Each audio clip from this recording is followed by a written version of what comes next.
যে আপু যদি বলা হয় যে সাকিব খানের আপনি 3 নম্বর বউ হবেন, সেই ক্ষেত্রে আপনি কি আমাকে যদি শাকিব খানের 3 নম্বর কেন 4 নম্বর বউ, 5 নম্বর বউ, 10 নম্বর বউ, 9 নম্বর বউ বলে, তো অবশ্যই আমি করব। কিন্তু আমি জায়েদ খানের বউ হব না। কেন জায়েদ খানের বউ কেন হবে না? জায়েদ খান একটা মেয়েলি মেয়েলি ভাব। জায়েদ খান তো দেখতে সুন্দর, স্মার্ট।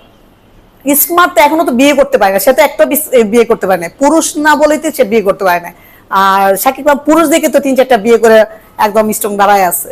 জায়েদ খানের জন্য যে অনেক মেয়ে স্বপ্ন দেখে, বালিশ নিয়ে স্বপ্ন দেখে, দেখে জানেন?